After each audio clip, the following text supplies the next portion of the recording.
U gluvo doba noći naglo se probudila.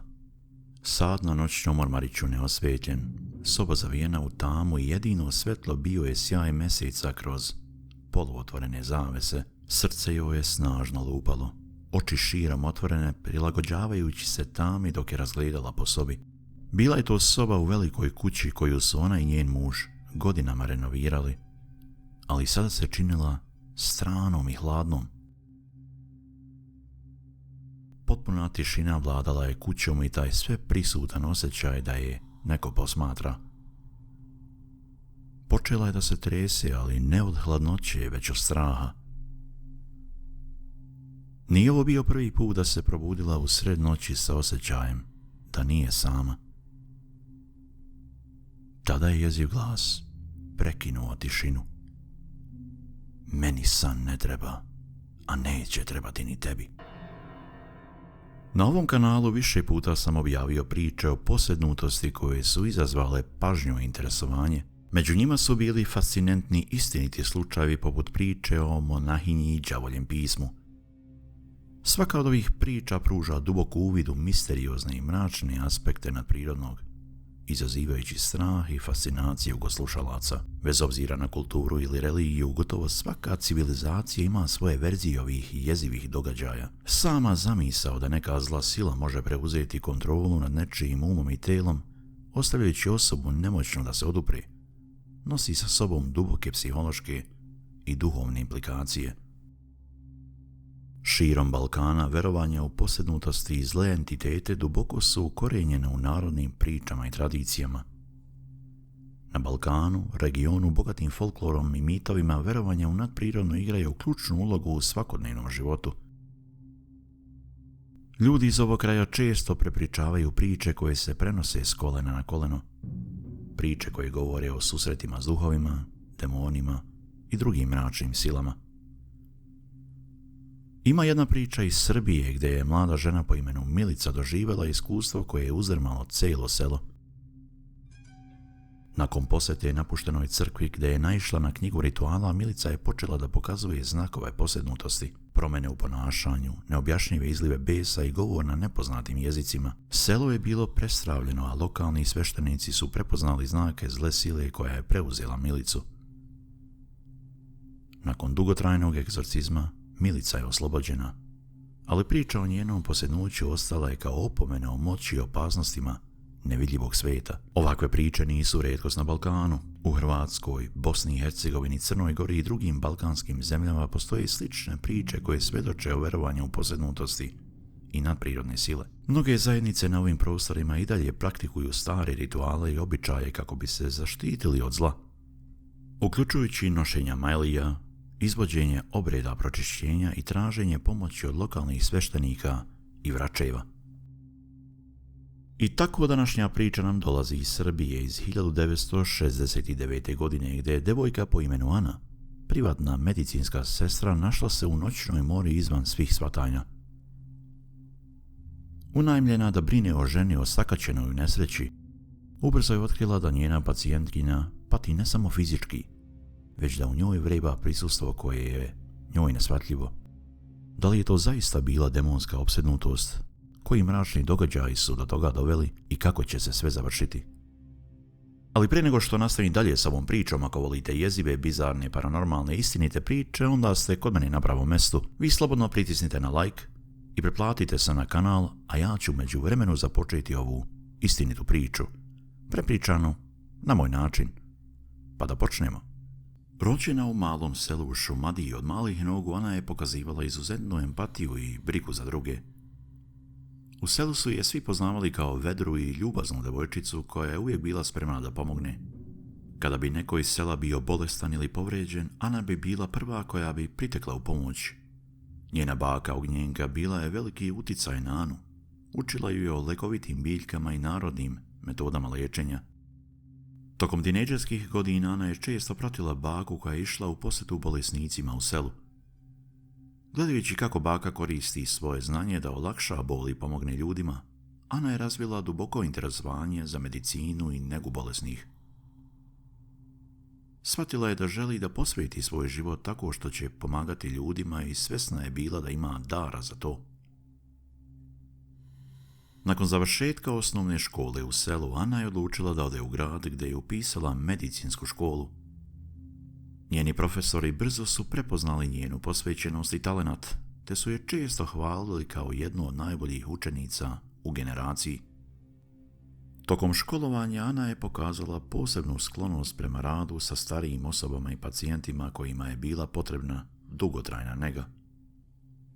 Nakon završetka škole odlučila je da se specijalizuje za privatnu negu, jer je smatrala da može pružiti kvalitetniju i posvećeniju pomoć ljudima u njihovim domovima. Ana je bila puna entuzijazma i želje da započne svoju karijeru. Njena diploma i odlične ocjene omogućile su joj da brzo pronađe prvi posao. Započela je raditi u privatnoj klinici u Beogradu gdje je pružala negu pacijentima s različitim zdravstvenim problemima. Ana je uspjela da pronađe mali, ali udoban stan u centru Beograda. Iako je život u velikom gradu bio izazovan, Ana je brzo zavoljela užurbanost i mogućnosti koje su joj bile na dohvat ruke. Ubrzo je stekla nove prijatelje među kolegama i počela se prilagođavati novom načinu života. Međutim, njen prvi posao u privatnoj klinici nije bio bez izazova. Nakon nekoliko mjeseci Ana je dobila zadatak da brine o jednoj starijoj gospođi. Ana je pružala najbolju moguću negu, ali na kraju pacijentkinja je ipak preminula. Ovaj gubitak duboko je pogodio Anu. Osjećala je kao da je u neku ruku podbacila, uprkos tome što je učinila sve što je mogla. Njena posvećenost i empatija prema pacijentima doveli su do toga da se osjeća emotivno iscrpljeno i slomljeno. Zbog stresa i tuje koje je doživjela, Ana je odlučila da uzme kraću pauzu. Vratila se u svoje rodno selo u Šumadiju kako bi se oporavila i provela vrijeme s porodicom. Tokom tog perioda često je razmišljala o svojoj karijeri da li je sposobna da se vrati medicini. Iako je imala podršku porodice, trebala joj je nova snaga i motivacija. Nakon par mjeseci pauze Ana je osjetila da je spremna da se ponovo vrati svom pozivu. Iako je još uvijek nosila bol zbog gubitka pacijentkinje, shvatila je da njena strast za medicinom i pomaganje ljudima nije nestala. Odlučila je da se prijavi za poziciju privatne medicinske sestre, želeći da pruži negu i podršku pacijentima u njihovim domovima, gdje bi se mogla fokusirati na individualne potrebe i pružiti im toplinu i pažnju. Nakon nekog vremena Ana dobila je ponudu od jednog mladog biznismena po imenu Marko, koji je tražio medicinsku sestru za svoju suprugu Milenu, koja je doživjela nesreću tokom njihovog planinarenja. Iako je bila nervozna, Ana je pristala vjerujući da može pružiti potrebnu pomoć i podršku. Marko je ukratko ispričao Ani o njegovoj supruzi Mileni. Marko je izjavio da je njegova supruga prelijepa, da je apsolutna svetica i da se nikada ne žali i da on misli da će se Ani dosta svidjeti. Također je rekao da želi da Ana ostane u kući, da će imati svoju sobu. Kuća je bila velika i nisu imali djece, da on rijetko kada vrijeme provodi kući jer mora da putuje često zbog posla. Tako da je Milena noćima uvijek sama. Dobro bi joj došlo da ima sa nekim da popriča uveče. Ana je bila uzbuđena zbog onog što je čekalo. Nije imala pojma da je upravo rekla da jednoj ogromnoj noćnoj mori. Ana je stigla u dom Stojanovićevih rano uveče oko 5:30. Obaveštena je da je Marko Stojanović na trodnevnom poslovnom putu, a s obzirom na doba dana, znala je da je gospođa Jovanović, njihova kućna pomoćnica, već otišla. Stajala je ispred velike renovirane kuće, pomalo nervozna, ali impresionirana. Kuća je bila smeštena na obodu grada, okružena visokim drvećem i delovala je kao da je izašla iz nekog filma. Prostrani trem bio je prekriven opalim lišćima, prozori su bili visoki s tamnim zavesama koje su skrivale unutrašnjost kuće. Ana je duboko udahnula i otvorila vrata ključem koji je dobila poštom. Spustila je svoje torbe na pod i osvrnula se oko sebe. Kuća je bila velika, puno veća nego što je očekivala. Visoki plafoni nadvijali su se nad prostranim hodnikom. Zidovi su bili obloženi tamnim drvetom, a pod je bio prekriven raskošnim tepisima. Iako je bilo vrijeme za večeru, Ana prvo željela je upoznati svoju pacijentkinju Milenu. Popela se u stepenice koje su vodile na sprat prateći upustva koje je Marko dao telefonom. Ana je kucnula nežno, ne želeći da prepadne pacijentkinju. Kada nije dobila odgovor, polako je otvorila vrata i ušla s velikim osmehom. Tada je Ana vidjela da Milena nije spavala. Sedala je uspravno u krevetu oslonjena na 2 velika jastuka. Ana je prišla krevetu, pružila ruku i odmah primijetila Mileninu lepotu. Bila je mlada i prelijepa s dugom crnom kosom rasutom po jastucima. Markove riječi prošle su joj kroz glavu. Istina je, stvarno je izgledala anđelski. Baš onako kako je njen suprug Marko opisao, ali to je samo pojačalo šok zbog onog što se dogodilo sljedeće. Milena je na neki jezivi način posmatrala Anu i skrivila je usta, osmehnuši se na neki neobičan način. U beleškama iz Aninog dnevnika pisalo je: dočekala me je čudnim osmehom, razvlačeći usne u nešto što je gotovo izgledalo kao cerekanje, a iz njenih usta izašao je dubok glas: zdravo, Ana, zdravo. Gospođo Stojanović, ja sam vaša nova medicinska sestra. Vaš muž vam je verovatno rekao. Rekao mi, Ana. Mislim da ćemo se odlično slagati. Ana, pomalo zbunjena, nije navikla da je pacijenti oslovljavaju imenom, s obzirom da je željela zadržati profesionalan odnos s pacijentima. Milena ju je rekla da zna mnogo o njoj, što je još više zbunilo jer nije razmenjivala nikakve lične informacije s Markom, njenim suprugom. Primijetila je da Milenine oči imaju čudan sjaj, kao da plamen titra u svakom od njih. Izvinula se i otišla u kuhinju da donese večeru, ali dok je pripremila hranu čula je Milenu kako je doziva: Ana, dođi ovamo, dođi. Te prve noći Milena je neprestano dozivala Anu u sobu i svaki put kad bi se Ana trudila da pomogne, Milena bi se glasno žalila na njenu nesposobnost. Ana je pisala u svom dnevniku da je prva noć u kući bila iscrpljujuća zbog neprestanih dozivanja bez ikakvog razloga.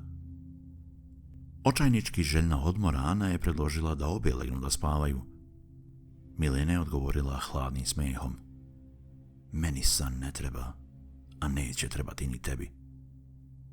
Dok su je Milenine reči još odzvanjale u ušima, Ana je osjetila kako jeza prolazi kroz njeno tijelo.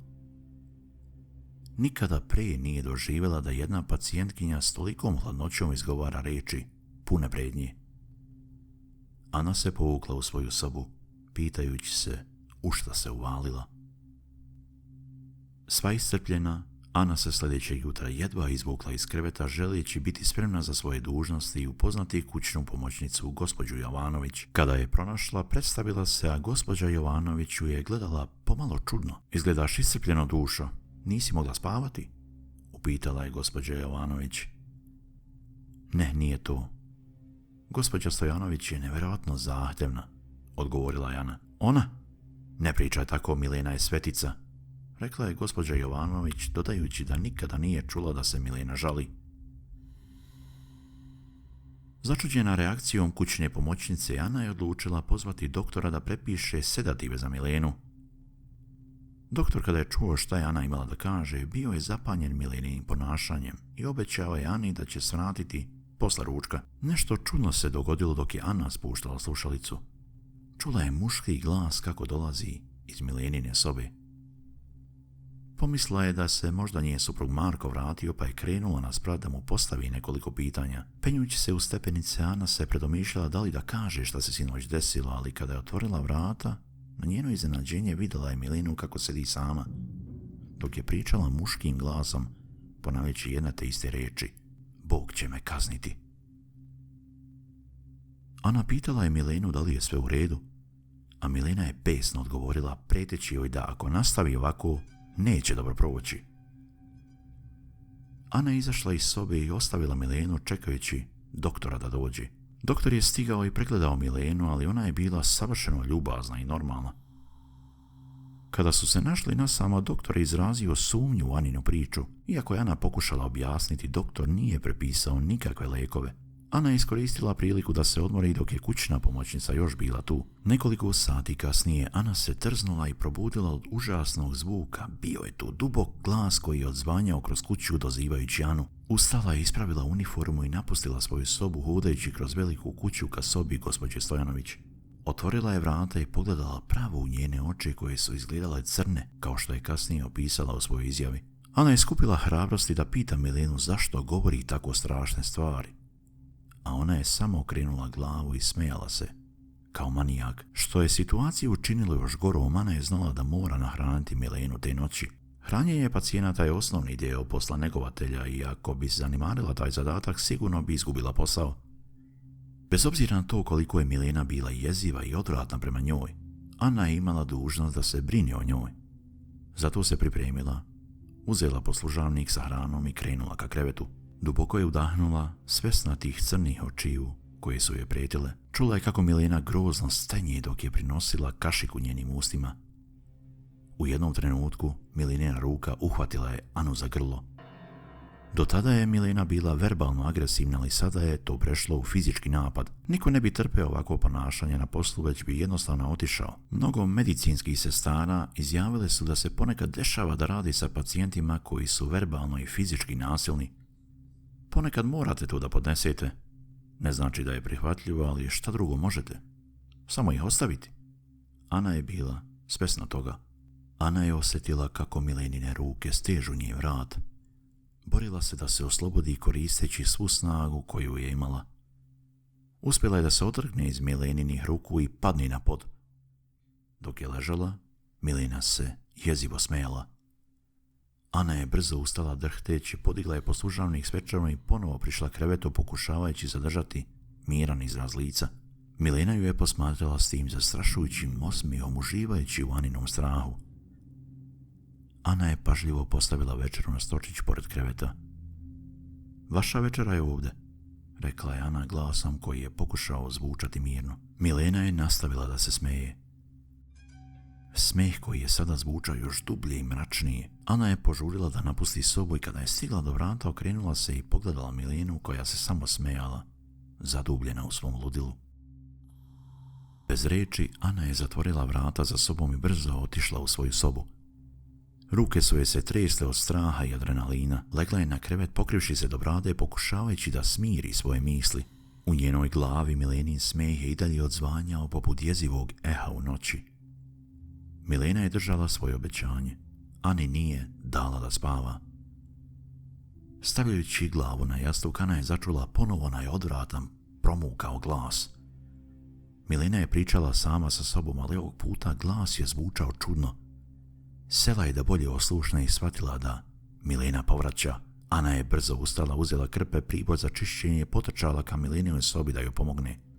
Kada je otvorila vrata, prizor je bio kao iz najstrašnijeg horor filma. Milena je naglo okrenula glavu prema njoj sa povraćkom koja je curila niz bradu. Glasom koji je zvučao kao da dolazi iz samog pakla, Milena je rekla: za tebe večere nema, za tebe odmora nema. Nema odmora dok te ne vidim mrtvu, nema odmora dok te ne gurnem u pakao. Ana je jedva mogla verovati svojim ušima i očima. Puna straha i nemoći u tom trenutku šapnula je sebi: znam šta si ti, znam šta si. Napustit ću ovo sve i pustit ću te da umreš. Ana je napisala u svom dnevniku sljedeće: godinama nisam išla u crkvu, ali sam se i dalje molila Bogu. Sve što mogu da kažem je da me je te noći obuzeo Sveti Duh. Govorila sam o Božjoj ljubavi i Božjem oprostu. Dok je Ana to radila, Milena je stavila dlanove na glavu i počela da vrišti. Počela je da čupa svoju kosu, imala je osjećaj kao da će joj glava eksplodirati. Odbijala je da sluša bilo šta o Bogu. Ana je nastavila sa svojim molitvama, a Milena je postepeno gubila energiju gdje je na kraju ostala bez svijesti, ležeći u tišini koja je bila neobičajna, ali dobrodošla.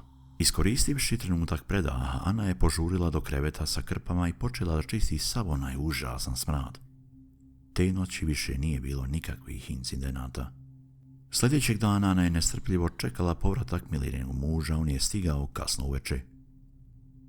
Čim je otvorio vrata i ugledao Anu, lice mu se snuždilo. Marko je shvatio da nešto sa njegovom voljenom ženom nije u redu. Ana ga je pozvala da pođe sa njom do Milenine sobi i da se uveri sam da njegova supruga i nije baš svetica kao što je on pričao. Otvorila je vrata strahujući da će je zateći kako sedi uspravno u krevetu i izgleda sasvim normalno. Na njeno olakšanje Milena izgledala je kao da je pretrpela neku traumu, jer tako je i bilo i to više nije bilo moguće sakriti. Ana je bila spremna da objasni situaciju, ali je bila šokirana kada je Marko progovorio prvi. Pogledaj je, strašno. Tako mi je žao, Ana. Znali ste za ovo? Zašto niste rekli? Upitala je Ana. Zaista sam mislio da će biti drugačije s vama. Pomislio sam da će se promijeniti, odgovorio je Marko. Znao sam da ako vama kažem pravo stanje, nikada ne biste prihvatili posao. Trebalo joj je pomoć. Ne znam šta se dogodilo. Marko odveo je Anu iz sobe do druge prostorije gdje su seli. Tada joj je ispričao šta se zaista dogodilo. Milena, ja i nekolicina naših prijatelja smo tog dana krenuli na planinarenje, željni prirode i svežeg vazduha. Dok smo hodili kroz gustu šumu, staza nas je vodila sve dublje u neistražene delove. Naišli smo na mjesto koje je odmah privuklo našu pažnju. Naišli smo na jednu čistinu, ali izgledalo je kao da su se tu izvršavali ritualni obredi. U sredini nalazio se krug od kamenja, pažljivo postavljena, u centru je bio veliki kamen. Izgledao je nešto kao oltar. Oko kamenog kruga drveće je bilo urezano simbolima koje nismo prepoznavali, a to je bilo prekriveno pepelom i ostacima spaljenih predmeta. Pažljivo smo razgledali ovo mesto osjećajući jezu. Milena je primijetila ostatke starih kostiju na ivici kruga, što nas je veoma uplašilo. Nije bilo sumnje da je ovo mesto bilo korišćeno za neke mračne, možda čak i opasne rituale. Kako je noć polako počela da pada, odlučili smo da ne rizikujemo povratak kroz šumu po mraku. Dogovorili smo se da postavimo kamp nedaleko od ovog mesta. Pronašli smo ravnu površinu, daleko dovoljno da ne budemo previše blizu ritualnog mesta, ali dovoljno blizu da ne gubimo previše vremena tražeći drugo mjesto za prenoćište. Ali te noći se dogodilo nešto užasno. Dok smo spavali, začuo se pucanj iz pravca ritualnog mjesta. Probudio sam se i video da Milena nije u šatoru. U panici pojurio sam prema mjestu gdje smo ranije bili.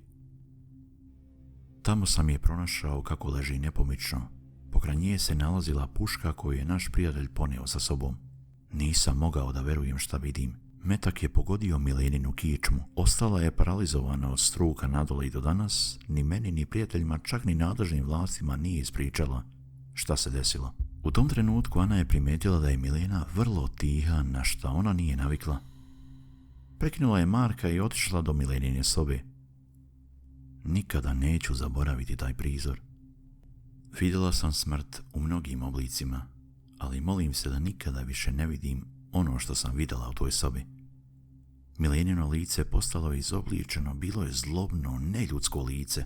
Ana je provjerila puls i disanje. Sa teškim korakom vratila se do Marka i saopštila mu da je njegova žena mrtva. Bio je slomljen, ali ga je zamolila da ne ulazi jer je znala da neće prepoznati njeno lice. Marko nije video konačno stanje svoje lepe, nesrećne žene u tom trenutku. Ana je napisala sljedeće u svom izveštaju. Kasnije sam saznala da je Milena Stojanović bila sahranjena bez prisustva porodice i prijatelja. Čulo sam da je pogrebnik radio satima na njenom licu, ali njene crte su se stalno vraćale na isti izraz u kom sam je i zatekla mrtvu. Šta god da je posjedovalo Milenu, pobedilo je fizički. Samo se molim da nije uspjelo da osvoji i njenu dušu.